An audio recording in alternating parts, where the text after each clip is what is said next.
Dia feliz! Segunda parte aí de exclusão do sócio. Continuamos com a aula de Empresarial 1. Vamos que vamos!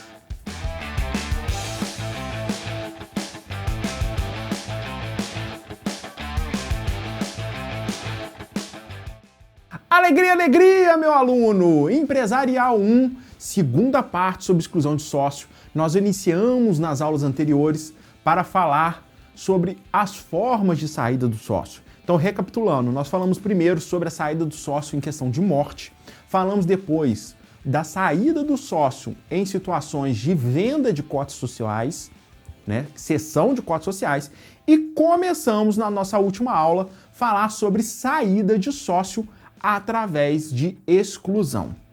E hoje nós vamos ver a parte 2 da exclusão do sócio para a gente fechar esse ciclo de formas de saída da sociedade do sócio. Mas antes, vale a pena, você quer, eu quero, nós queremos fazer um resumo do que nós vimos na última aula de uma maneira bem direto aí no seu quadro branco, rapidamente. O que nós vimos aí na nossa última aula? A nossa última aula nós vimos que a exclusão do sócio vai acontecer por maneira judicial ou extrajudicial. E na extrajudicial, na verdade, nós vimos que pode ser por vontade dos sócios ou por uma situação de pleno direito, ou seja, uma situação automática. Então vamos dividir aqui, vamos tentar fazer um gráfico aqui. Nem colocar azul, vou colocar verde por se tratar de resumo. Então nós temos aqui a saída judicial e a saída extrajudicial. Na saída extrajudicial, nós vamos dividir ela em duas partes. Deixa eu baixar essa extrajudicial aqui, que vai ser melhor para a gente fazer um desenho maiorzinho. Na extrajudicial aqui,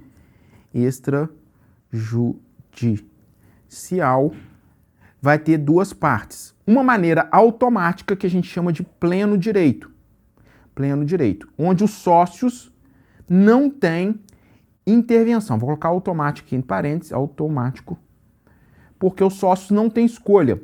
E uma situação que nós vamos ver na aula de hoje, que é uma situação de deliberação do sócio, de votação, deliberação dos sócios. Nas maneiras judicial só existe um caminho, é o caminho da deliberação, óbvio.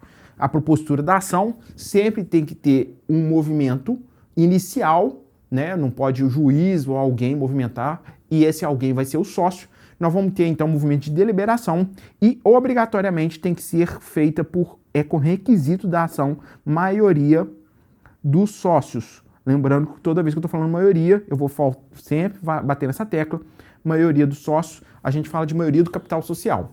E na maioria dos sócios, vai ter duas situações que permitem. Falta grave, mas falta grave, lembrando, contra a sociedade, e incapacidade,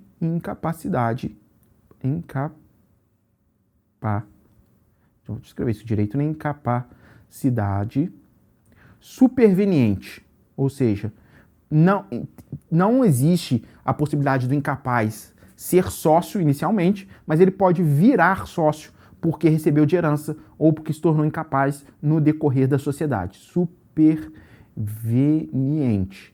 E quando isso acontece, os outros demais sócios têm que aceitar essa incapacidade, podendo, não é automático, mas podem ir na justiça e pedir para tirar. Então esse foi o resumo do que a gente viu até aqui.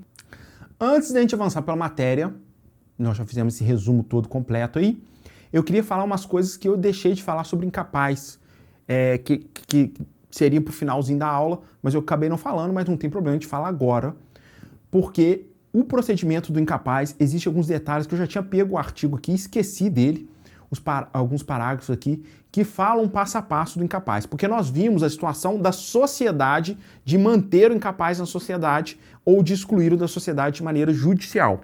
Mas eu quero falar que caso o incapaz fique, como que fica a proteção desse incapaz dentro da sociedade? E esses parágrafos agora vão dizer pra gente. Já está na sua tela aí, vamos aí falar do parágrafo primeiro, que fala o seguinte, ó. Nos casos desse artigo, que fala justamente da incapacidade, da possibilidade, vamos dizer que a sociedade não quis excluir não foi lá na justiça, mas o juiz que protege o incapaz, o juiz que declarou a existência de incapacidade, porque a incapacidade ela tem que ser declarada, o juiz vai analisar também se é bom para o incapaz ficar na empresa, né? O sócio pode ter achado ótimo o incapaz ficar na empresa, mas será que é bom para o incapaz? Por isso o parágrafo 1º diz o seguinte: nos casos desse artigo que fala da incapacidade, para ficar na empresa, os sócios não precisam fazer nada, mas o incapaz depende de autorização judicial. Até para ver, analisar e, como diz, após o exame das circunstâncias e risco da empresa. Porque às vezes os demais sócios falam assim, não, eu quero que ele fique aqui, a empresa vai quebrar mesmo. Aí é bom que sobra na conta do incapaz. Mas espera aí. A tutela do Estado para o incapaz é muito grande. O Ministério Público precisa participar das situações do incapaz, existe um procedimento de declaração de incapacidade. Então, nessa situação, nós precisamos que o Judiciário, junto com o Ministério Público, analisem para ver se isso é bom para o incapaz também. E aí, o parágrafo único, que nós vamos voltar agora para a sua tela, é o que está dizendo. Ele vai analisar, então, o risco da sociedade, vai analisar a conveniência, podendo a autorização ser revogada a qualquer tempo. Por quê? Porque o juiz pode analisar que no meio do caminho a coisa era boa, mas no meio do caminho se tornou ruim. E aí tira o incapaz da jogada. Depois que ouvido os tutores, representantes legais ou interdito, se for caso de interdição, sem prejuízo dos direitos adquiridos por terceiros. Ou seja, o incapaz sai da sociedade, mas toda aquela responsabilidade, até a data que ele saiu da sociedade, o terceiro tem garantido. Vamos continuar aí que tem mais coisa para ver sobre incapaz aí que ficou faltando na última aula, que é agora o ponto de vista do incapaz. Eu falei do ponto de vista da empresa, mas eu tenho que falar do ponto de vista do incapaz. O parágrafo 2º fala, não ficam sujeitos ao resultado da empresa os bens do incapaz. Então, não os bens do incapazes adquiridos antes que ele já possuía. Então, se o incapaz adquiriu uma empresa com bomba, o capaz tem lá os seus bens lá. Vamos dizer que a mãe faleceu, ele adquiriu vários bens da mãe. O pai faleceu, ele adquiriu vários bens dos pais, inclusive uma empresa. Então ele já tinha os bens da mãe, já tinha um patrimônio e recebeu de presente de grego uma empresa que foi à falência. Ok, continuou, a justiça analisou, autorizou, os sócios não quiseram tirar ele, o incapaz, continuou na empresa. Os bens que ele já tinha para a proteção do incapaz não podem servir para pagar a conta. Qualquer circunstância, desconsideração da personalidade jurídica, o que for, os bens do incapaz que ele já tinha antes de entrar para a sociedade, negativo, estão blindados. Vamos voltar então aqui, existe uma blindagem, vamos colocar entre parênteses, porque esse termo só é usado aí em blindagem, não é usado academicamente, mas é uma blindagem que a lei coloca para proteger o bem do incapaz. Ao tempo da sucessão da interdição, desde que estranhos ao acervo daquela, devendo tais fatos constar no alvará que conceder a autorização. Então, o juiz tem que ter a autorização prévia do lado do incapaz, que eu estou analisando agora. O juiz vai autorizar, então, que ele permaneça na sociedade, entende que não existe risco para o bem do incapaz. De qualquer jeito, de qualquer sorte, os bens que o incapaz já tinha estão blindados, e para deixar transparente, para deixar claro a situação, o alvará que vai autorizar que o incapaz fique na sociedade, e a junta comercial só vai registrar com esse alvará na mão, vai constar quais bens o incapaz tinha naquele momento, para não gerar dúvida, quando que ele adquiriu bem, quando que não adquiriu, como que aqueles bens surgiram, para não falar, já tinha, não tinha, então tem a descrição de todos os bens lá, para não haver dúvida. Vamos seguir aí que temos ainda o parágrafo 3º. O registro público de empresas mercantis, que vai acontecer pela junta comercial, deverá registrar o contrato, as alterações contratuais de sociedades que envolva sócio incapaz, desde que atendidos de forma conjunta os seguintes pressupostos. Então, vai haver o registro desde que o incapaz não pode exercer a administração, óbvio, né? Óbvio. Se ele não podia, o incapaz não pode nem originalmente abrir uma empresa, quanto mais ser administrador. Nós estamos falando de incapaz aqui. Ah, não, mas tem um representante legal. Não, mas o representante do incapaz não é representante legal do incapaz. Ah, mas daí? O representante legal do incapaz é o representante do incapaz, não é o incapaz em si. Então, por óbvio, não pode exercer a administração aqui. Se nem pessoa jurídica pode exercer a administração, quanto mais o incapaz, né? porque a pessoa jurídica também tem um representante legal que poderia exercer a administração da empresa, mas não, tem que ser pessoa física e ela vai exercer por ela mesma. Então não pode ser administrador, voltando aí. O capital social tem que ser totalmente integralizado. Para quê? Porque isso aqui, evitar risco, evitar risco ao incapaz. Risco de quê? Do sócio remisso.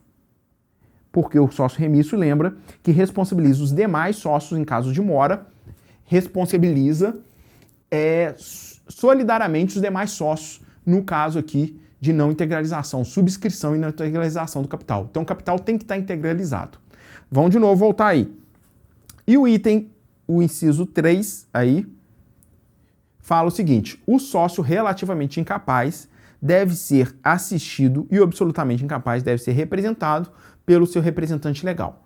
Então, resumindo, na parte da empresa, o sócio pode ser admitido o sócio incapaz superveniente, mas os sócios podem entrar na justiça e pedir para tirar o sócio incapaz.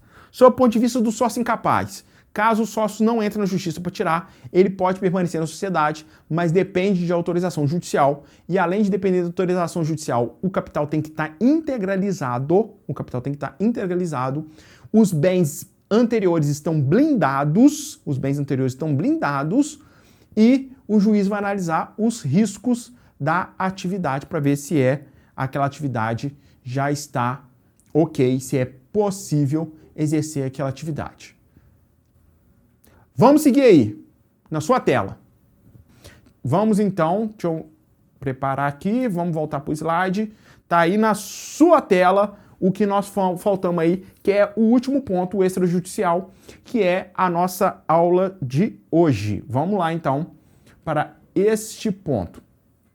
Bem, existem duas situações que nós vamos colocar já no seu resumo aí, só para a gente manter esse resumo bonitinho, que permitem a exclusão do sócio de maneira extrajudicial e por vontade, não é automático, mas por vontade de deliberação do sócio. É o sócio minoritário, que é uma situação que só existe na limitada, você afastar o sócio minoritário, excluir o sócio minoritário, eu vou explicar como isso funciona, e a questão do sócio remisso, que é o sócio que prometeu, mas não integrou o capital, subscreveu, mas não integralizou o capital. Também nós vamos ver com toda a calma do mundo, com toda a tranquilidade. Já começamos, hein? Se liga aí sobre esses dois pontos. Mas antes, como eu disse, vamos completar seu resumo aí para ele ficar completinho de uma vez. Vamos voltar aqui, ó. Aqui na deliberação, aqui, o pleno direito automático e a deliberação. Nós vamos colocar aqui, ó. Deliberação. Existem dois caminhos, então. Sócio minoritário.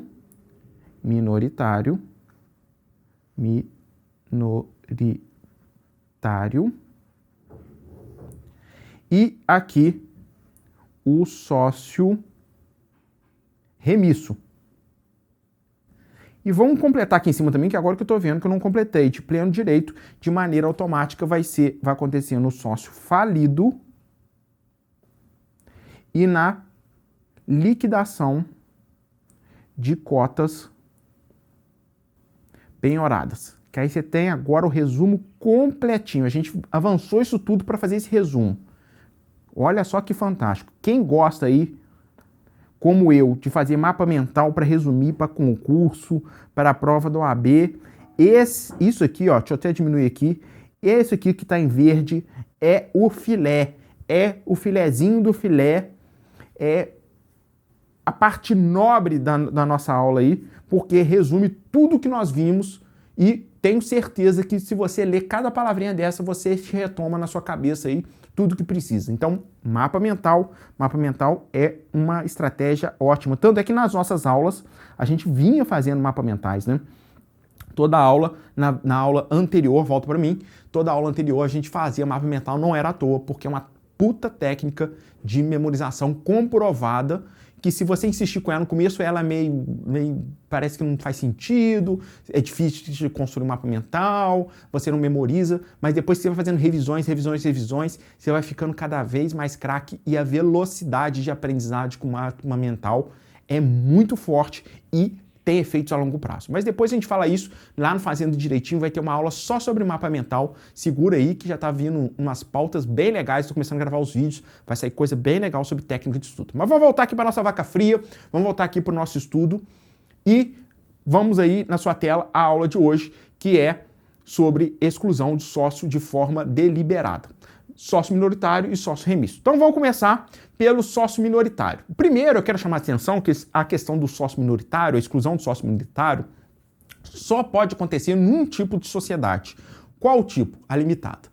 Essa previsão que está aí no 1085, já está na sua tela, e que nós vamos enfrentar juntos, analisando todas as partes do artigo, é uma situação excepcional e que só permite no caso da limitada.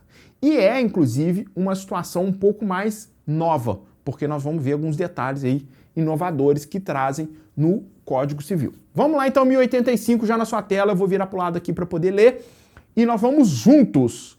Ressalvado o disposto do 1030, que nós vimos, ressalvadas aquelas outras situações todas para cima que nós vimos, quando a maioria dos sócios, mais uma vez, maioria dos sócios, representativa de mais da metade do capital social, aqui ainda enfatiza, né? Não precisava, mas quando fala a maioria dos sócios, é sempre representa a maior parte do capital social. Mas aqui quis reforçar. Maioria dos sócios representativa de mais da metade do capital social. Entender é subjetivo pra caceta. Muita crítica por causa desse entender aqui. Porque o que é entender? Né? É simplesmente eles se reunirem, votarem e tá entendido. Significa, Leandro, que essa situação vai morrer? Não. Significa que a briga pode continuar na via judicial. E o juiz pode desentender, entre aspas, ou seja, o juiz pode pegar o que os sócios votaram e voltar atrás, em algumas situações, sim, que se ficar demonstrado que a discricionariedade, porque é um ato discricionário aqui do sócio, a discricionariedade passou dos limites. Foi uma situação muito grave. Mas não vou entrar no mérito aqui, vou deixar para frente para a gente analisar algumas jurisprudências sobre o assunto, porque é um caso até interessante. Mas os sócios entenderam que um sócio ou mais sócios estão pondo em risco a continuidade da sociedade. Está fazendo confusão demais, não cometeu falta grave, mas eu não tenho que ficar esperando cometer uma falta grave para que as coisas desandem. Porque quando comete a falta grave, o negócio já desandou, eu posso ir na justiça, mais a metade do capital social, e pedir para tirar aquele sócio. Ok, mas não tem um jeito de tirar antes? Tem, de maneira extrajudicial na sociedade limitada, é o que nós estamos vendo. Ó.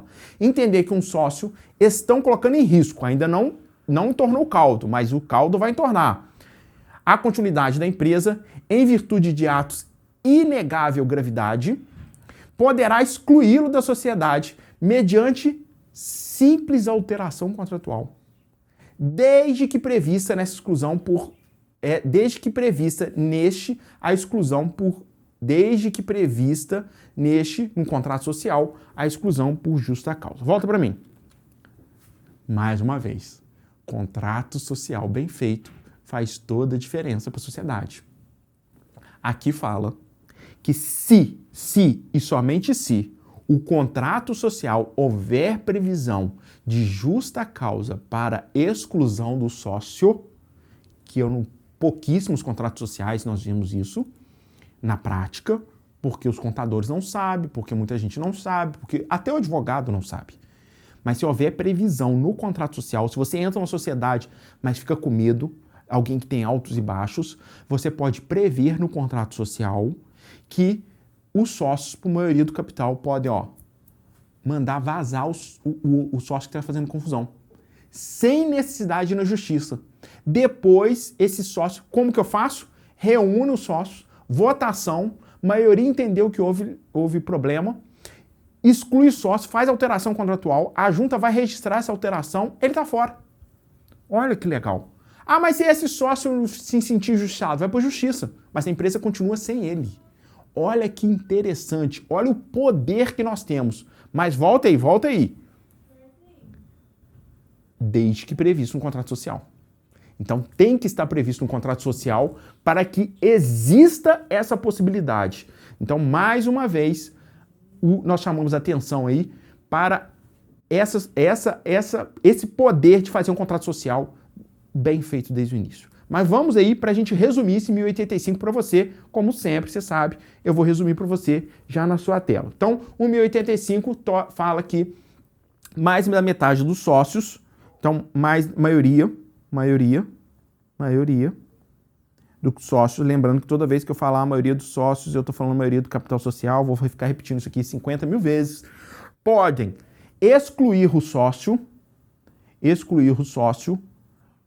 por risco. Então, exclui sócio por risco à atividade empresarial. Mero risco, ameaça. Vai excluir da sociedade. E como que vai fazer isso? De maneira automática, de maneira tranquila, fazendo só a alteração contratual.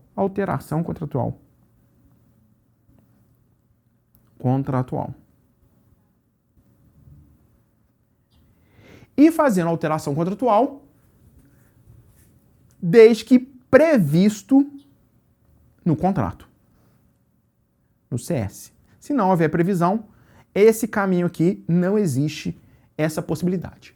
Mas, Leandro, devido ao processo legal, né, Leandro?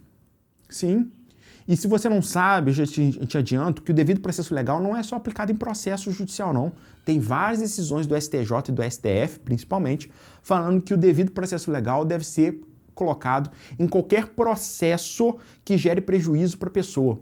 Por exemplo, concurso público tem devido processo legal, licitação e procedimentos também particulares, também privados, também devem respeitar o devido processo legal. Então não é só no processo administrativo, processo judicial ou em procedimentos administrativos como concurso público e licitação.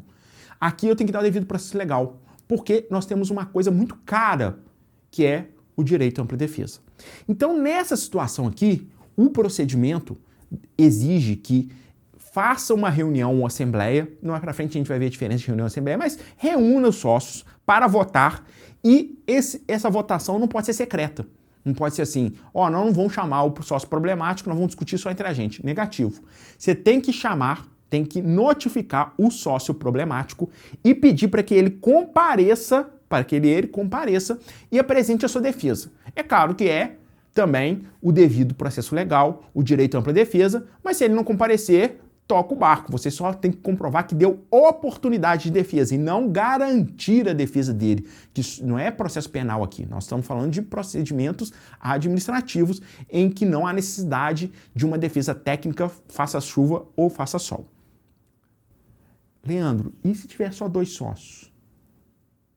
Porque eu vou fazer reunião para fazer votação e nessa mesma reunião a pessoa vai apresentar a defesa. Como que eu faço? Aí que é a novidade de 2019.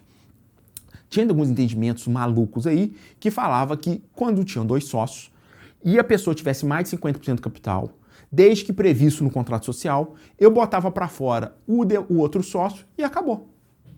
Porque eu não preciso fazer, eu não sou esquizofrênico de fazer reunião comigo mesmo, né? Eu não preciso, só tem eu de sócio e o outro sócio problemático vai vazar.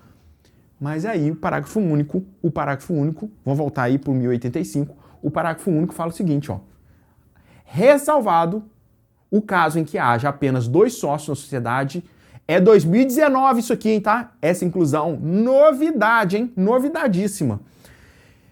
Apenas 2 sócios na sociedade, a exclusão de um sócio somente vai acontecer em reunião ou assembleia especialmente convocada para esse fim, que no outro também teria que haver, se houvesse mais sócios, teria que haver convocação especial para a exclusão do sócio, e aí o sócio vai apresentar a defesa. E mesmo que seja só 2 sócios, vai cientificar o acusado em tempo hábil para permitir que ele compareça e exerça o direito de defesa. Então, mesmo na situação de 2 sócios, tem que respeitar o procedimento, notificar ele com antecedência, tem que estar primeiro previsto no contrato social, que é possível fazer isso. Notificar ele com antecedência para que ele possa ir lá e apresentar a defesa. E que o outro sócio analise aquela defesa, se ele admite ou não aquela defesa, se faz sentido ou não. Por quê? Aqui já nos dá uma luz. O sócio, para excluir, tem que motivar os demais sócios para excluir o outro, não pode simplesmente excluir porque eu quero excluir.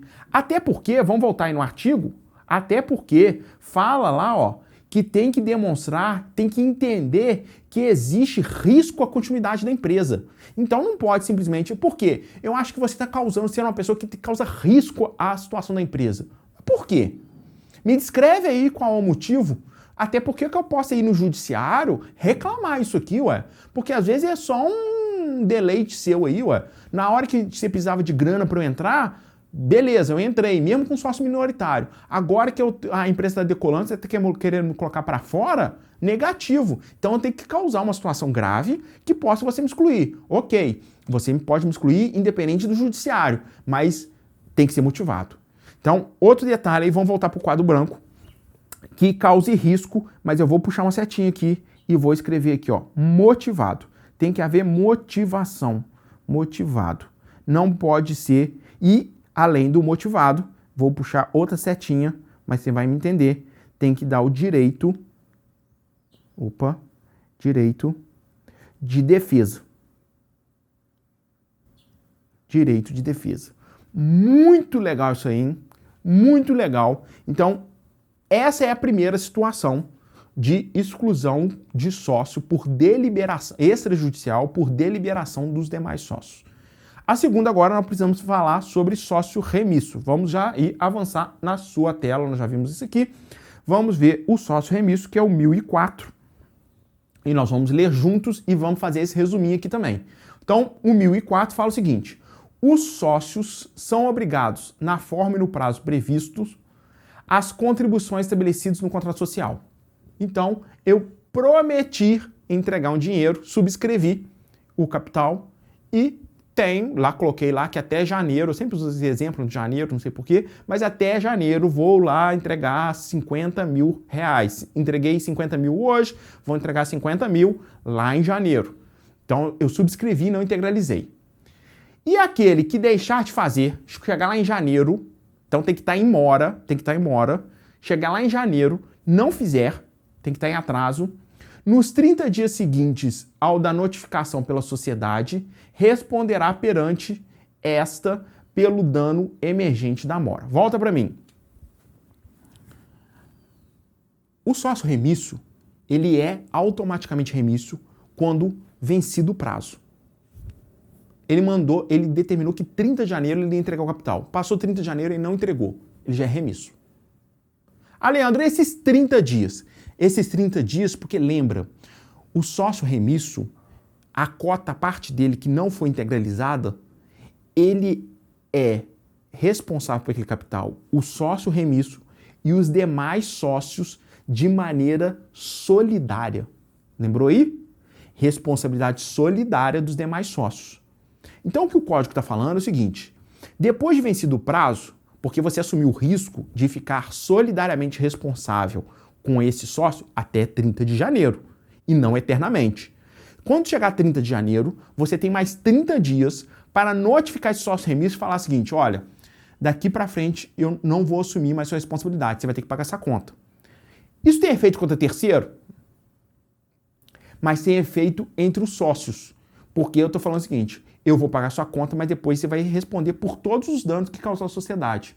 Porque se eu deixar de fechar contrato por conta disso, você vai pagar essa conta. Se a gente deixar de crescer por conta disso, você vai pagar a conta. Porque olha só, volta aí comigo. Fala que os danos emergentes pela mora, então todos os danos que causarem, os que eu deixei todos os danos que eu sofri por conta da falta daquela grana sua, ou por que não tivesse o capital totalmente integralizado, deixei de fazer negócio, vai aqui ser respondido, e o parágrafo único avança para a parte que a gente quer. Olha lá. Verificada a mora, que não é depois da notificação, poderá a maioria dos demais sócios, se preferir, indenização, possibilidade 1. Então, sócio remisso, eu posso manter ele na sociedade e pedir indenização. A exclusão do sócio, possibilidade 2, que é o que nós estamos estudando, ou reduzir a cota no montante já realizado. Aquela situação que ele integralizou 50 mil e os outros 50 mil, ele tinha que subscrever 100. 50 mil ele deu, a outra metade em janeiro. A outra metade, que é em janeiro, eu não integralizei. Então eu reduzo o capital social para 50 mil. Sacou? E aí, em vez de ser 200 mil, o capital social vai vir para 50 mil. Então, que é o terceiro aqui. Reduzir o montante realizado aplicando em todos os casos disposto do parágrafo 1º do 1031. Então, peraí, aguenta a mão que nós vamos ver esse parágrafo primeiro. Mas vamos aqui primeiro no seu quadro branco ver, então, quais são os caminhos. Sócio remisso. Primeiro, eu só posso agir contra o sócio remisso se ele estiver em mora, estiver em atraso. Quando ele está em mora, surgem 3 caminhos para eu fazer contra o sócio remisso. Qual que é o primeiro caminho, que está no parágrafo único do 1004? O primeiro caminho é eu pedir indenização. E fica indenização. Ou seja, ele fica lá como remisso, continua devendo, continua sendo responsável integral e solidário a ele pelo capital não integralizado, mas eu quero indenização. Primeira situação que os demais sócios podem deliberar. Ah, e tudo aqui, deixa eu apagar aqui porque eu esqueci de um detalhe importante aqui. Isso aqui tudo só por deliberação. Deliberação, ou seja, votação dos demais sócios. Deliberação, sócios. Sócios, maioria. Então, vamos voltar de novo aqui para as 3 situações. Nossa, coisa horrível. 3 situações. A primeira, então, de novo, indenização. Então, os sócios podem deliberar e escolher receber indenização. Primeiro caminho. Ou os sócios podem decidir excluir o sócio, que é justamente o que a gente está estudando. E aí, não, olha só, nós estamos tratando de uma situação excluir sócio. Nós estamos tratando de uma situação que não preciso ir na justiça, volta aqui para mim, não preciso ir na justiça, eu simplesmente faço a reunião, excluo o sócio por deliberação e ele está fora. Faço alteração contratual e acabou. Nós estamos numa situação extrajudicial. Vamos voltar aí para a gente completar, que falta mais um. Mais um aí, que é o último, que é redução do capital social. Redução. Que aí eu não fico mais responsável por aqueles 50 mil que ele tinha prometido, eu reduzo o capital social, faço um ajuste do capital social. Redução do cap social. Então são 3 situações aí e fala que a redução do capital social vai ter que respeitar, quer dizer, em todos os casos, eu vou ter que respeitar o parágrafo 1º do 1031. Para fechar a aula de hoje, então, vamos fechar esse ciclo aqui. Vamos repetir, então. 3 formas de exclusão de sócio, uma judicial, 2 extrajudiciais. Judicial, preciso dar mais, requisito da ação, mais da metade do capital dos sócios, e vai ser por falta grave ou incapacidade superveniente. Para a situação extrajudicial, nós temos uma situação automática, que de pleno direito, e situações que vão ser por deliberação do sócio. A automática de pleno direito vai ser no sócio falido e quando houver penhora de cotas e essas cotas forem liquidadas. E a terceira situação, que é quando existe deliberação do sócio de maneira extrajudicial, tem que estar previsto no contrato social de maneira prévia e os sócios podem afastar aquele sócio que está causando risco à sociedade. Ou acontecer por deliberação e os sócios decidirem tirar o sócio remisso, porque o sócio remisso pode acontecer a situação de receber indenização e não tirar ele da sociedade, ou você reduzir as cotas sociais do sócio. E a terceira situação é botar para fora esse sócio remisso, basta a deliberação dos demais. Muito interessante, fechamos o nosso ciclo, fechamos a aula de hoje, vamos ficar atentos, vamos aí com foco, fé e força continuar nossos estudos. Qualquer coisa me chama, qualquer dúvida escreve aí, vamos fazer live e um abraço, aquele abraço. Até a próxima. Fui!